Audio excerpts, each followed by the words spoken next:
राजा दशरथ एक चक्रवर्ती सम्राट थे। उनकी ख्याति स्वर्गलोक तक फैली हुई थी। यहाँ तक कि कहा जाता है कि जो पशु पक्षी भी थे वो भी राजा के शासनकाल से काफ़ी प्रसन्न थे। दोस्तों, जो राजा दशरथ थे वो अक्सर इंद्र से मिलने जाया करते थे। दोस्तों, इन सब के चीज़ होते हुए भी जनक जी ने अपनी पुत्री के स्वयंवर में श्री दशरथ जी को आमंत्रित नहीं किया था। इसका क्या कारण है, सोचने का विषय है। दोस्तों, मेजर टिप्स इंडियन चैनल में आपका स्वागत है।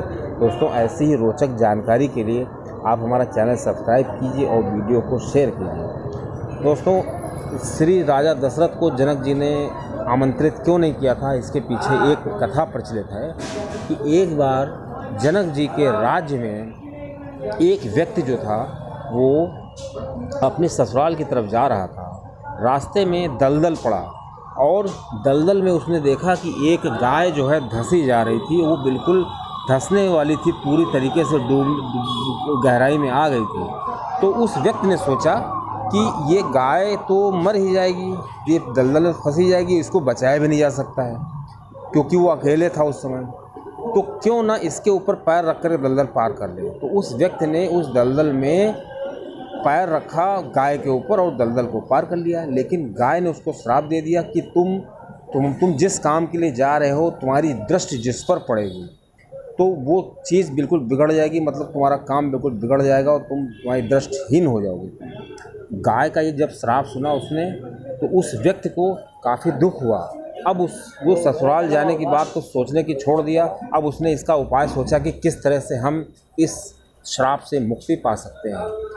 आखिर वो अपने ससुराल पहुंच गया और ससुराल में पीठ करके बैठ गया, मतलब दरवाजे की तरफ पीठ कर लिया कि उसकी कहीं ऐसा ना हो उसकी दृष्टि से किसी को कोई नुकसान हो जाए, उसकी पत्नी को कोई नुकसान हो जाए। और किसी को उस घटना के बारे में बताया भी नहीं।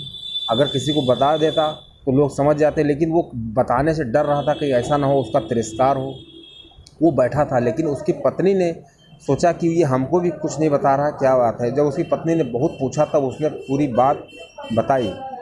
तो जब उसके ससुराल वालों ने एक ब्राह्मण का, एक बहुत बड़े ज्ञानी का पता बताया कि जाओ वहाँ से तुमको कोई उपाय बताया जाएगा, तो वो उनके पास गया। सब लोग उसके पास लेके गए, कहा कि उस गाय के जो श्राप से मुक्ति का क्या उपाय है। तो पता चला कि उस गाय से मुक्ति का एक ही उपाय है कि कोई पतिव्रता स्त्री हो और वो गंगा के समीप जाए और गंगा में छलनी होए, उसमें से जल लेकर के आए और इसकी आंखों पर छिड़के तो इसकी आंखों की ज्योति वापस आ सकती है। तो दोस्तों, हुआ ये था कि उस व्यक्ति ने जब अपनी पत्नी को देखा था तो उसकी आंखें चली गई थी। तो बस उसकी आंखों से चले जाने के कारण, क्योंकि श्राप उसकी वजह थी, तो इस श्राप को मिटाना था, नहीं तो वो कुछ भी हो सकता था, किसी के साथ भी अनहोनी हो सकती थी। सभी लोग डर रहे थे। इस वजह से अब तलाश शुरू हुई कि भाई कौन सी पतिव्रता स्त्री है। ये बात राजा जनक तक पहुंची तो राजा जनक ने अपने राज्य में कहलवाया कि कौन अपने पतिव्रता होने का दावा करती है। तो किसी भी स्त्री ने जनक जी के दरबार में, जनक जी के राज्य में पतिव्रता पूर्ण होने का दावा इसलिए नहीं किया क्योंकि उसको डर भी था कि कहीं कोई अनहोनी ना हो जाए। अब ये बात जो है कई राज्यों में फैल गई अगल बगल। तो अन्य राज्यों में श्री जनक जी ने कहलवाया कि अगर कोई पतिव्रता स्त्री हो तो इस व्यक्ति की आंखें आ सकती हैं। तो शाही अंदाज में शाही सवारियों से दूत सब तरफ गए। इसी तरह एक दूत जो है वो अयोध्या में भी आया राजा जनक के दरबार में। जब राजा दशरथ के दरबार में जब राजा दशरथ जी को पता चला कि उनको एक पतिव्रता स्त्री की ज़रूरत है, तो राजा दशरथ ने पहले अपनी रानियों से पूछा कि पतिव्रता के लिए क्या हम दावा कर सकते हैं। तो उनकी रानियों ने, राजा दशरथ की रानियों ने कहा कि आप अपनी रानियों को तो छोड़िए, यहाँ की जो दासी हैं, महरिन हैं, काम करने वाली हैं, वो भी पतिव्रता का दावा कर सकती हैं। तो राजा दशरथ ने अपने राज्य की मतलब बढ़ाई के लिए क्या किया, अपनी एक दासी को तैयार किया जो कि पूर्णतः जो पतिव्रता थी, और उसको शाही अंदाज में शाही सवारी से उसको जनक जी के यहाँ भेजा। और जब जनक जी ने के यहाँ वो गई तो राजा जनक जी ने ये नहीं पूछा कि ये किस गोत्र की है, कहाँ कौन सी, बस उनको अपना काम निपटवाना था। तो उन्होंने तुरंत उसको जो है पूरे विधि विधान से गंगा जल लाने के लिए छलनी में भेजा। तो चूँकि वो जब गंगा जल लेने गई तो गंगा जल जो था उसकी छलनी में पूरी तरीके से भर गया और नीचे नहीं गिरा, क्योंकि वो पूर्ण तरह से पतिव्रता थी। उसने क्या किया, उस जो काम करने वाली महरिन थी उसने थोड़ा सा गंगा जी में डाल दिया कि ये कहीं पवित्र जल गिर न जाए, और वो जल सुरक्षित ले करके चली वहाँ से। और जब चलते चलते राजशाही सवारियों से थी वो, और जब वो जनक जी के दरबार में उस व्यक्ति के पास पहुंची जिसकी आंखें गई हुई थी, उसने उस जल को बड़ी श्रद्धा से उसकी आंखों पर छिड़का तो उसकी आंखों की रोशनी चली आई।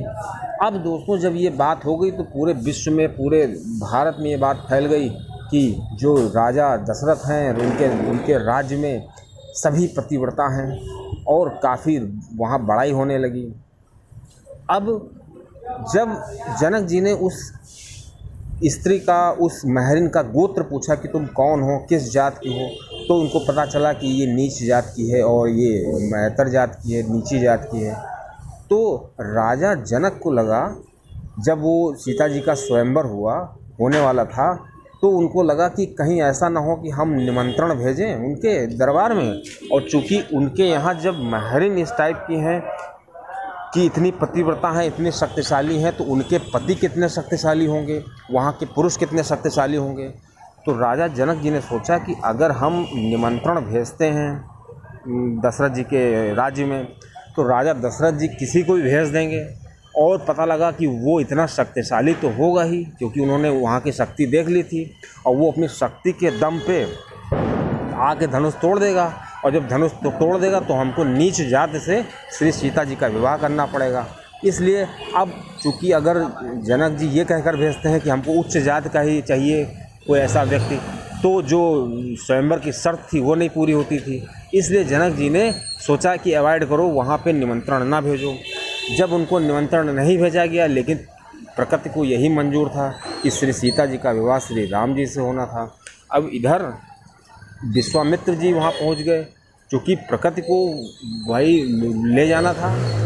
अब जब विश्वामित्र जी वहाँ गए तो उनको जो है राक्षसों के वध के लिए श्री राम लक्ष्मण को अपनी सेवा के लिए उन्होंने श्री दशरथ जी से मांगा, और होनी ऐसी थी कि वो राम और लक्ष्मण दोनों लोग श्री विश्वामित्र जी के साथ जनकपुरी पहुँच गए, और वहाँ पे उनका श्री सीता जी से स्वयंवर को लिखा हुआ था, तो उनका श्री सीता जी से विवाह हुआ।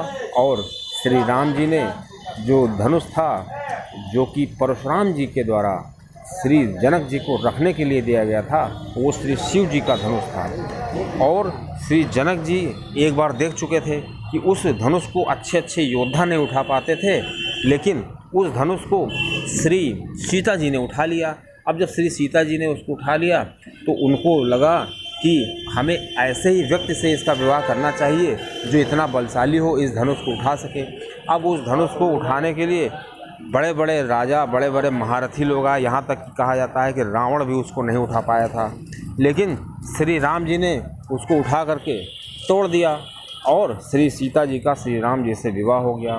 तो होनी को तो यही मंजूर था, लेकिन ये कोई नहीं जानता था कि श्री राम जी जो हैं, जो अयोध्या में रहते हैं, और उनको निमंत्रण नहीं दिया जाएगा, फिर भी वो ऐसी घटना को अंजाम दे सकते हैं।